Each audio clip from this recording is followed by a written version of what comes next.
Si tu as envie d'obtenir ce genre de chrono en tant que débutante en course à pied, parce que oui, j'ai commencé la course à pied il y a juste 1 an, je vais te donner tous mes conseils. La première étape, je dirais que c'est vraiment déterminer son niveau de base. Donc, premier cas de figure, c'est que tu arrives à courir un 5 km sans mourir, on va dire. Et le deuxième cas de figure, c'est que tu n'arrives pas encore à courir 5 km et c'est vraiment pas grave, tu vas quand même pouvoir progresser. Ce que je vais vraiment te conseiller, peu importe ton niveau de départ, c'est de courir 2 à 3 fois par semaine dès le début. Mais en fait, tu vas pas trop courir à chaque fois. Par exemple, pour commencer, tu vas juste faire 3-4 km sur chaque sortie si jamais tu arrives déjà à courir les 5 km.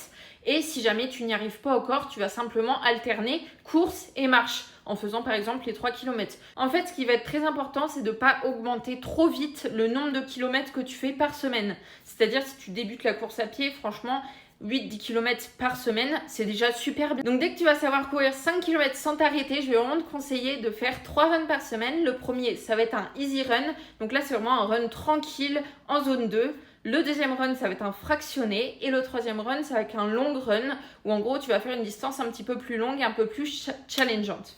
Pour savoir quoi faire exactement à chaque fois, personnellement, moi je me prends pas du tout la tête. J'utilise l'application Rona. Genre vraiment, elle est trop bien. Genre vraiment, elle m'a fait courir mon premier semi-marathon après genre 2 mois d'entraînement en 1h52.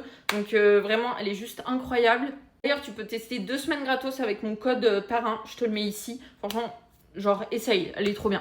Le plus important pour progresser, je te le promets, c'est juste de ne pas se blesser. Donc si jamais un jour tu sens que tu as mal au mollet, tu as mal au genou, tu as mal à la cheville, à la hanche, j'en sais rien, franchement tu prends un jour de repos, c'est très important. N'hésite pas à décaler ton run. Et très important, il faut faire du renforcement musculaire à côté. Moi je sais que si je me suis vraiment très peu blessée, genre j'ai juste eu des petites douleurs comme ça, mais rien du tout depuis le début, c'est parce que je fais de la musculation depuis 8 ans et c'est aussi ça qui m'a permis d'avoir des bons chronos assez rapidement. Donc vraiment, ne néglige pas le renforcement musculaire. Ensuite, pour vraiment progresser, tu vas pouvoir passer à 4 runs par semaine. Moi, personnellement, j'y suis même pas encore, vous voyez. Mais ce que je fais à côté pour en fait éviter de mettre trop de stress sur mes articulations, etc., c'est que je fais d'autres formes de cardio. Donc, par exemple, je vais faire de l'escalier à la salle.